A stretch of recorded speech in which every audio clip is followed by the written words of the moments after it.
guys, welcome to my channel. இந்த வீடியோல என்ன பார்க்க போறோம்னா எத்திரியம் BTCயோட higher time frame lower time ஃப்ரேம்ல அனலைஸ் பார்ப்போம். சரிங்களா? அதாவது எத்திரியம் வந்து ரிவர்சலுக்கு ரெடி ஆயிட்டு இருக்கு. அதனுடைய அனலைஸும் BTCயோட கம்பேர் பண்ணி அனலைஸும் நம்ம டீடைலா பார்ப்போம். கொஞ்சம் யூஸ்ஃபுல்லா இருக்கும். சரிங்களா? இந்த வீடியோக்கு புதுசா இருந்தீங்கன்னா சப்ஸ்கிரைப் பண்ணிட்டு பாருங்க. நம்ம போற வீடியோ வந்து யூஸ்ஃபுல்லா இருக்கும். டெலிகிராம் லிங்க் வந்து டிஸ்கிரிப்ஷன்ல இருக்கு. அதிலயும் ஜாயின் பண்ணிக்கங்க. நிறைய அப்டேட் வந்து டெலிகிராம்ல போட்டுட்டு இருக்கோம். சரிங்களா? ஓகே, வாங்க நம்ம டாபிக் போகலாம். ஃபஸ்ட்டு வந்து வீக்லியில் வச்சிடுறேன் நான். வீக்லியில் வச்சுட்டு இந்த க்ரீன் லைன் இருக்குது பார்த்தீங்களா, இது ஆல்ரெடி நான் டெலிகிராமில் சொல்லியிருந்தேன். இந்த க்ரீன் லைன் தான் வந்து ஒரு ஸ்ட்ராங்கான சப்போர்ட் லைன். ஓகேவா? இந்த இடத்துல பார்த்தீங்கன்னா கீழே வந்து பியர் மார்க்கெட் அக்குமுலேஷன் ஜோன், மேலே வந்து accumulation and retest zone. So இதுதான் நம்ம இந்த ஸ்ட்ரக்சரில் நம்ம பார்க்கணும். இப்போ வந்து பார்த்தீங்கன்னா ஃபஸ்ட்டு வந்து க்ரீன் லைன் பிரேக் அவுட் பண்ணி ஃபஸ்ட்டு வீக்லி ரீடெஸ்ட் எடுத்தது. அதுக்கப்புறம் வந்து நல்லா பம்ப் ஒரு $4,000 போயிட்டு மறுபடியும் ஒரு கிராஷ் வந்தது. அந்த இடத்துல வந்து ரீடெஸ்ட் எடுத்தது. மறுபடியும் வந்து $4,000 போயிட்டு மறுபடியும் ஒரு ரீடெஸ்ட். ஆக்சுவலாக வந்து இந்த இடத்துல இவ்வளோ பெரிய ரீடெஸ்ட் தேவையில்லை, இவ்வளோ பெரிய கிராஷ் வந்து தேவையில்லை. ஏன்னா இது வந்து ஸ்ட்ரக்சரே கிடையாது. ஓகேங்களா? ஸோ மேக்ஸிமம் வந்து எத்திரியம் 2700 800 அந்த ரீஜனுக்குள்ளே தான் வந்திருக்கணும் ப்ரைஸு. பட் வந்து அவன் இந்த அளவுக்கு வந்துட்டான். நீங்கள் வேணால் பாருங்களேன், ஒன் டேல வைக்கிற பாருங்கள். ஒன் டேல பார்க்கும்பொழுது இந்த இடத்துல பாருங்கள், மேஜரான ஒரு விக்கு விட்டுருக்கு பாருங்கள். ஸோ இந்த விக்கு வந்து அன்வான்ட் விக்கு. ஏன்னா இது வந்து ஹை லிக்விடேஷன் எடுக்கிறதுக்காக இவ்வளோ பெரிய விக்கு ஆல்ட்டு காயின் எத்திரியம்லலாம் வந்திருக்கான். பட் பார்த்தீங்கன்னா அகைன் வந்து எத்திரியம் வந்து ஒன் டேல பார்த்தீங்கன்னா அதே ப்ரைஸில் இப்போது கன்சாலிடேட் ஆகுது பாருங்கள், அந்த மேனிப்புலேஷன் ஏரியா. ஸோ இதுதான் வந்து ஒரு ஸ்ட்ரக்சரோட மேனிப்புலேஷன் ஏரியானா இதுதான் 2700 to 800. இதுதான் வந்து மேனிப்புலேஷன் ஏரியா. சரிங்களா? ஸோ இப்போ வந்து ப்ரைஸு கீழே வருமானா இல்லை ப்ரைஸ் வந்து மேலே போக தான் பார்க்கும். ஸோ அது ஏன்னு உங்களுக்கு சொல்கிறேன். அதுக்கு முன்னாடி வீக்லியில் பார்த்தோன்னா வீக்லியில் வந்து கீழே இந்த க்ரீன் லைன் கீழே உள்ளது வந்து அக்குமுலேஷன் ஜோனு பியர் மார்க்கெட்டு, மேலே வந்து ரீஅக்குமுலேஷன் அல்லது ரீடெஸ்ட் ஜோன். ஸோ இது ரெண்டு எப்படி சொல்லலாம். இப்போ நம்ம ஒன் டேல வச்சு பார்ப்போம். ஒன் டேல வச்சு பார்க்கும்பொழுது இந்த இடத்துல உங்களுக்கு புல்லிஷ் ஃப்ளாக் ஒன்று இருக்குது, தெரியுதுங்களா? ஸோ இந்த இடத்துல பார்த்தீங்கன்னா உங்களுக்கு ஒரு புல்லிஷ் ஃப்ளாகு. இந்த புல்லிஷ் ஃப்ளாகோட சப்போர்ட்டில் தான் வந்து இப்போது ப்ரைஸ் நிற்கிது. எத்திரியம் வந்து ரிவர்சல் ஆகுது. ஓகேவா? ஸோ எனக்கு தெரிஞ்சு இந்த ஏரியா வந்து எத்திரியமுக்கு பாட்டமாக இருக்கும். ஓகேவா? இங்கே பாருங்கள், இந்த ஏரியா வந்து எத்திரியமுக்கு பாட்டமாக இருக்கிறதுக்கு அதிகமான வாய்ப்பு இருக்குது.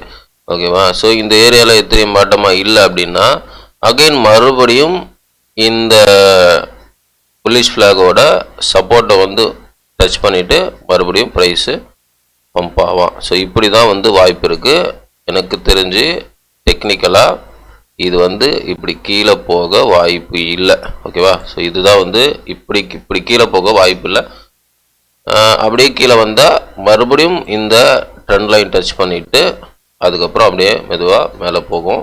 இப்படி தான் போக பார்க்கும். அதுவும் இல்லாமல் இங்கே பார்த்தீங்கன்னா இங்கே ஒரு க்ரீன் லைன் வரைஞ்சிருக்கு பார்த்தீங்களா, இது வந்து சப்போர்ட்டாக இருக்கும். இப்போ ப்ரைஸ் வந்து இது ரெசிஸ்டண்டாக ஆக்ட் ஆகும். இந்த இடத்துல பார்த்தீங்கன்னா நீங்கள் ஒன் டேல நல்லா ஜூம் பண்ணி காமிக்கிறேன் பாருங்கள். இந்த இடத்துல வந்து டபுள் டைம் ரிஜெக்ட் ஆகிருக்கு, ரீடெஸ்ட் எடுத்துருக்கு. ஸோ இது வந்து நம்ம நல்லா சிக்னல் கொடுக்குது ப்ரைஸு. நெக்ஸ்ட்டு ஒரு பம்புக்கு மார்க்கெட்டு ரெடியாகின்னு இருக்குதுன்னு சொல்லிட்டு நமக்கு சிக்னல் கொடுக்குது எத்திரியம். ஓகேவா? அது மட்டும் இல்லாமல் மேலே லிக்விடேஷன் எடுக்கல, ஸ்ட்ரைட்டான ரெசிஸ்டன்ட் இருக்குது. அதனால் செம்ம ஸ்பீடாக ஒரு பம்பு எதிர்பார்க்கலாம் எத்திரியமுக்கு. ஏன்னா இந்த அளவுக்குலாம் மேனிப்புலேஷன்லாம் கொடுத்துருக்கவே கூடாது, கொடுத்துட்டான். லாங் லிக்விடேஷன்லாம் எடுத்துட்டான். இது வரலாறுலேயே முதல் முறையாக அதிகமான லாங் லிக்விடேஷன் பில்லியன் கணக்கில் எடுத்துருக்கான். ஓகேவா? அதனால் இந்த இடத்துலேருந்து ப்ரைஸு மேலே போக தான் பார்க்கும். இப்போ நான் வீக்லியில் காமிச்சேன்ல, இப்போ வந்து இந்த இடத்துல பார்த்தீங்கன்னா க்ரீன் லைனு ட்ரெண்ட் லைன் இருக்குது. இந்த சப்போர்ட்டு கீழே இருக்கிறது வந்து அக்குமுலேஷன் சொன்னேன், மேலே வந்து ரீடெஸ்ட் ஜோனு ரீஅக்குமுலேஷன் சொன்னோம். ஸோ இந்த இடத்துல வந்து அழகாக வந்து ப்ரைஸு 2 தடவை ரீடெஸ்ட் எடுத்துகிட்டு ப்ரைஸு மேலே போகுது. ஸோ இதே ஒரு ஸ்ட்ரக்சரு பிடிசியில் நீங்கள் பார்க்கலாம். நீங்கள் உங்களுக்கு காமிக்கிறேன் பாருங்கள். இதே சேம் ஸ்ட்ரக்சரு பிடிசியில் அப்படி தான் வந்திருக்கு. நமக்கு போன வருஷத்துக்கு முந்தின வருஷம் அப்படி தான் வந்திருக்கு. இங்கே பாருங்க, நான் காமிக்கிறேன்.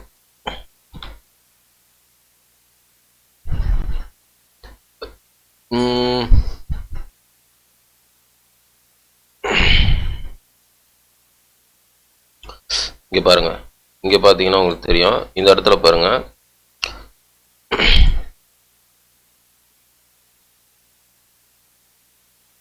உங்களுக்கு எக்ஸாக்டாக தெரியும் நினைக்கிறேன். இந்த இடத்துல பார்த்தீங்கன்னா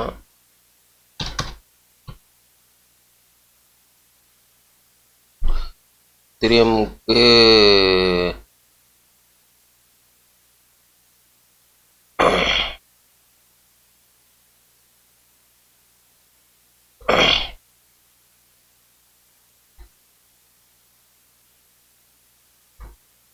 ஓகே, எத்திரியமுக்கு எப்படி, ஒரு நிமிஷம்.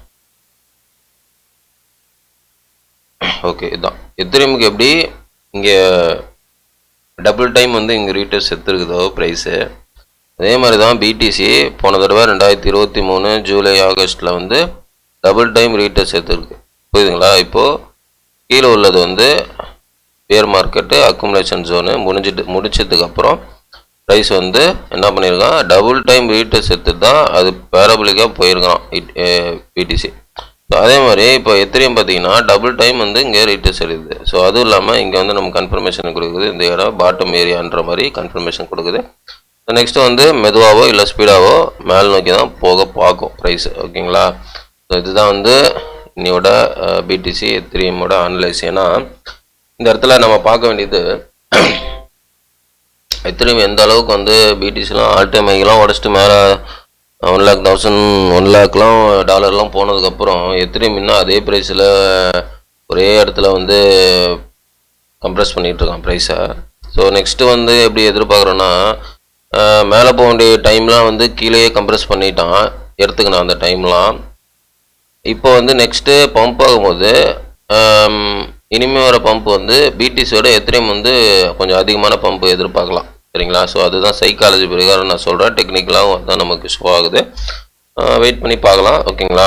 ஏன்னா எத்திரியம் ரிவர்ஸ் ஆகும்போது நமது ஆல்ட்டு காயின் எல்லாமே பம்ப் ஆகும், ரிவர்ஸ் ஆகும். ஓகேவா? ஸோ இதுதான் டெலிகிராம் நம்ம சொல்லியிருந்த மாதிரி இந்த வீக் எண்டில் பம்ப்பு ஆல்ரெடி ஸ்டார்ட் ஆகிட்டு இந்த வீக்கெண்டு பம்ப் பார்க்கலாம். என்னுடைய எக்ஸ்பெக்டேஷன் இந்த weekend next week pump continue ஆகுன்ற மாதிரி இருக்குது. பார்க்கலாம், வெயிட் பண்ணி பார்க்கலாம். பட் டெக்னிக்கலாக ஸ்ட்ராங்காக இருக்குது, ரிவர்சல் இருக்குது. சரிங்களா? தெரியும். ஓகேங்களா? ஸோ ஓகே காஷ், இதான் வந்து இந்த வீடியோவில் நான் சொல்லலாம்னு நினச்சேன், சொல்லிட்டேன். இது வந்து என்னுடைய ஃபினான்ஸ் அனலைஸ் கிடையாது. இந்த டெக்னிக்கல் அனலைஸ், இந்த சைக்காலஜி அனலைஸ், இந்த என்னுடைய எல்லா அனலைஸும் என்னுடைய ஓன் அனலைஸ் தான். I'm not financial advisor. இந்த அனலைஸ் உங்களுக்கு பிடிச்சிருந்தா நீங்கள் உங்களுடைய ஓன் அனலைஸ் பண்ணி ட்ரேட் பண்ணுறதோ இன்வெஸ்ட் பண்ணுறதோ முடிவெடுங்க. எல்லாமே உங்களுடைய ஓன் ரிஸ்க்கு, உங்களுடைய own money. I'm not financial advisor. Okay காஷ், தேங்க்ஸ் ஃபார் வாட்சிங். வீடியோ பிடிச்சிருந்தா லைக் பண்ணுங்கள், சப்ஸ்கிரைப் பண்ணுங்கள், கமெண்ட் பண்ணுங்கள். முக்கியமாக லைக் பண்ணிட்டு பாருங்கள், நிறைய பேர் ரெக்கமெண்ட் ஆகும். நெக்ஸ்ட் வீடியோவில் பார்க்கலாம் காஷ். பாய்.